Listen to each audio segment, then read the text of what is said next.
Okay, welcome to a new episode of Nate's MMA Corner. I'm Nate, and if you watch my show, you're in my corner. Today's episode is a pre-fight show for UFC Fight Night. Almeida versus Garbrandt, a bantamweight clash of the ages. Two undefeated bantamweights, Team Alpha Male versus awesome Brazilian who's just going through everyone. And yeah, this is exciting fight night. I mean, you got Sarah McMahon versus Jessica Eye on the prelims alone. Oh my god. And then you got Eric Koch versus Shane Campbell to kick off the Fox Sports 1 prelims. And then you got Aljamain Sterling versus Brian Caraway to main event the Fight Pass prelims. My. Wow. Whoa. Woo. Oh my god. Wow. Okay. So there's a pre-fight show of the main card. Let's get started. I'll give my predictions of the main card. Okay, so let's start off with this exciting main event. You got Thomas Almeida versus Cody Garbrandt. Cody Garbrandt, excellent boxing. Thomas Almeida, great striking, flashy knockouts, just a finisher. And the thing about Thomas Almeida is he could also submit you. He's won several matches by submission, and he has multiple wins in the UFC. Before that, he had a huge long win streak outside the UFC, so he's just continuing the win streak in the UFC. With that said, I got Thomas Almeida, first round KO of Cody Garbrandt. Cody Garbrandt's great, but when you think of the experience, wow, I mean, Cody Garbrandt, I believe, is 8-0, and you got Thomas Almeida 21-0. Thomas Almeida, and he's motivated. He's upset with Cody Garbrandt. Cody Garbrandt's trying to get in his head. And the weigh-ins, Thomas Almeida seemed pretty confident. And so I see a finish here. I think we're in for explosive, exciting main event. It'll be quick. And I think after Thomas Almeida gets this big win, it will set him up for title contention in the bantamweight division for sure. So there you have it. In the main event in the bantamweight division, I got Thomas Almeida, first round KO. Nothing against Cody Garbrandt. I like Cody Garbrandt too, but I just feel like, you know, he's the experience advantage is going to go for Thomas Almeida so much, and he's just unfazed by it. So I think, Thomas Almeida has this in the bag fairly easily too. I could see Cody Garbrandt throwing a good couple shots, but then Thomas Almeida will find something flashy to catch Cody Garbrandt with. Then in the featherweight division, we have Renan Barão, former UFC bantamweight champion, going up to featherweight, going up against Jeremy Stephens. Now Jeremy Stephens, power puncher, heavy hitter at featherweight, is a beast at featherweight. I think Jeremy Stephens has gotten better over time. Overall, his game has evolved. He's more well-rounded versus way back when he was simply just a power puncher, and more so, not that he ever had a truly bad ground game, but I think he's more well-rounded now, more experienced, and he's still not that old, and he still has some life left in him at featherweight, and he's a big featherweight. I think Renan Barão is still a fairly small featherweight. I mean, he cut a lot of weight to get to bantamweight, and then he's still cutting some weight to get to featherweight. And I think Renan Barão, he was once upon a time the greatest pound for pound fighter in the world, but the problem is he did not evolve, and people have figured him out. That's why TJ Dillashaw was able to beat him twice, and Eddie Wineland almost finished him when they were fighting for the belt back when he was interim champion. Yeah, so I got Jeremy Stephens getting a late KO stoppage in round 3. I think Renan Barão gasses out after the first 2 rounds, and Jeremy Stephens' cardio hangs in there, and he still has the heavy punches, and he closes distance and lands some heavy boxing on Renan Barão. So Renan Barão, I could picture him getting finished in this one. I mean, he got knocked out by TJ Dillashaw twice, and I don't see there being a submission victory on either side here, and so I got to go with, if there's going to be a finish, it's going to be Jeremy Stephens getting a late stoppage in round 3 by KO. Then in the welterweight division, we have Rick Story versus Tariq Saffiedine. Tariq Saffiedine, he's a beast. He's a veteran in the sport. He's fought in Strikeforce. He is a former welterweight champ in Strikeforce. Going up against Rick Story, who had a big win against Gunnar Nelson in Sweden on the fight night there. And Rick Story showed that he could go 5 rounds. And Tariq Saffiedine has been in 5-round fights. They both have shown they can go the distance. And Rick Story, he can be difficult to stop. Tariq Saffiedine, he will just keep going and going. And he's well-versed, well-talented. He's trained extensively on his ground game with Dan Henderson.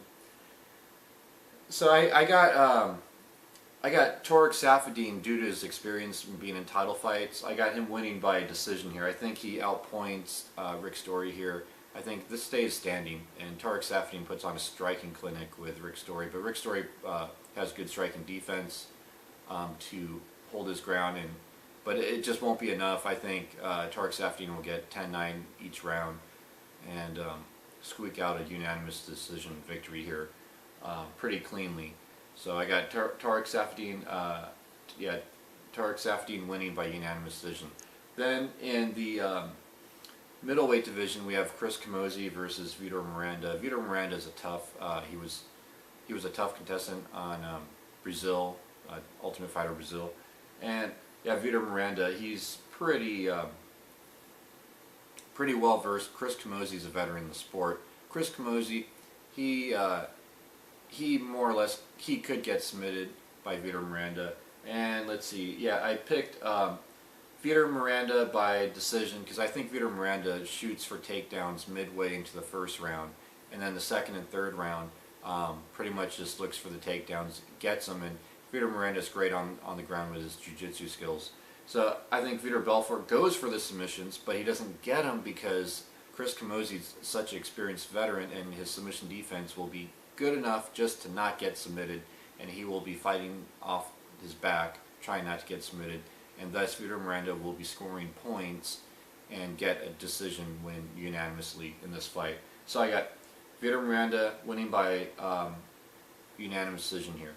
Then in the welterweight division, we have Jorge Masvidal versus Lorenz Larkin. Jorge Masvidal put up a fight against Ben Henderson in the UFC Fight Night back in Korea, I believe it was.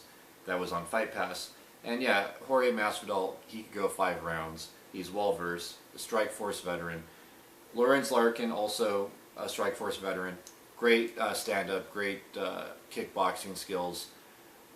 But I think that Jorge Masvidal looks for the takedowns on this. I think he puts up a striking clinic here and there as needed for Lorenz Larkin, but he doesn't want to eat the heavy shots of Lorenz. And I think that eventually he will work the takedowns.